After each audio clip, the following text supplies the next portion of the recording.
బొత్స సత్యనారాయణ గారే పవర్ఫుల్ అనుకుంటే అతను మేనల్లుడు ఇంకా పవర్ఫుల్ అని సీను అని ఏదో పేరు ఉంది, ఆయన పవర్ఫుల్ అని వార్తలు వస్తున్నాయి. అదేవిధంగా అన్నతమ్ముళ్ళు కూడా బాగా అక్కడ మొత్తం యాక్టివ్గా ఉంటారు, వీళ్ళంతా ఒక పెద్ద వ్యవస్థలా రన్ అవుతూ ఉంటుంది అని వార్తలు వస్తున్నాయి. సో అలాంటి వ్యవస్థలో మీరు ఉన్నారు, ఇప్పుడు వాళ్ళకి వ్యతిరేకంగా మీరు ఒక్కలే కనిపిస్తున్నారు.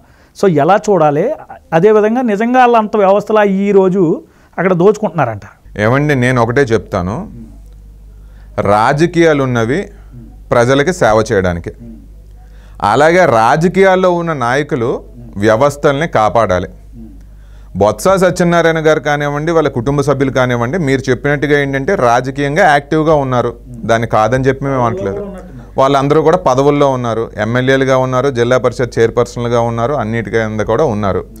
ఆ ఉన్నప్పుడు ఏంటి అంటే నేనేమంటానంటే బొత్స సత్యనారాయణ గారు ప్రజానాయకులు కాదు, ఆయన నాయకులకి నాయకులు. వాళ్ళ రాజకీయం ఏ రకంగా ఉంటుందంటే గ్రామంలో ఒకరినో ఇద్దరినో నాయకులను పెట్టుకోవడం, వాళ్ళందరికీ కూడా ఆర్థిక సోర్సెస్ చూపించడం, వాళ్ళందరినీ కూడా ధనికుల్ని చేయడం. వాళ్ళు తిరిగి ఆ గ్రామాల్లో ఉన్న నాయకులు అందరూ కూడా పట్టు సాధించి వాళ్ళు కేవలం ఎలక్షన్ చేయడమే వాళ్ళు చేస్తూ ఉన్నది, ఫాలో అవుతూ ఉన్నది. నేనేమంటానంటే మనం ఎప్పుడైనా కూడా ఎలక్షన్లో గెలవాలి అంటే ప్రజలందరి యొక్క మన్ననలు పొందాలి, ప్రజలందరి యొక్క ఆదరాభిమానాలు పొందాలి.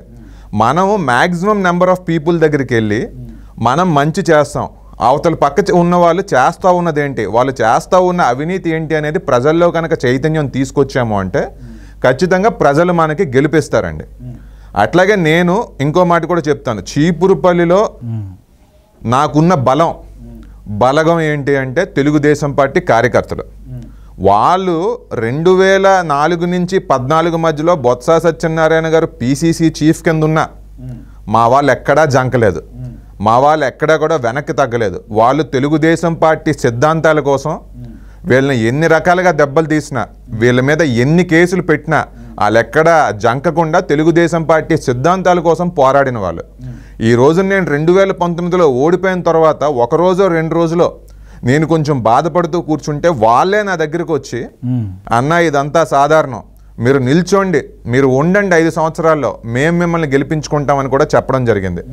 అదే రకంగా ఈ రోజున నాగార్జున అనేవాడు ఒక మంత్రి బొత్స సత్యనారాయణనో, ఒక జిల్లా పరిషత్ చైర్పర్సన్నో, ఒక MP బెల్లాన చంద్రశేఖర్ గారు, ఈ ముగ్గురు కూడా చీపురుపల్లిలోనే ఉంటారు, రాజకీయాలు చేస్తారు. వీళ్ళందరికీ ధీటుగా ఒక యువకుడిని నేను సింగిల్గా వెళ్ళగలుగుతున్నాను అంటే దానికి నా వెనకాతలున్న యువకులు కూడా చాలా పెద్ద కారణం అండి. ఈ యువకులందరూ కూడా ఏంటంటే ఈ రాజకీయాలు చూసేసాం, ఈ పాత తరహా రాజకీయాలు చూసేసాం, మాకు చేదోడు వాదోడుగా ఉండేవాడు మాకు కావాలి, మేము ఎవరి దగ్గరికి అయితే వెళ్తే భుజం మీద చేసి మాట్లాడతాడో అటువంటి నాయకుడు కావాలి, ఈ చదువుకున్న నాగార్జున వచ్చాడంటే ఈ సమాజానికి చీపురుపల్లికి మంచి జరుగుద్దని నమ్మి నా వెనకాతలున్న యువత అంతా కూడా నా బలం అండి. వీళ్ళందరి ముందు ఈ పదవుల్లో ఉన్న వాళ్ళు ఏమీ కాదని చెప్పి నేను అనుకుంటున్నాను.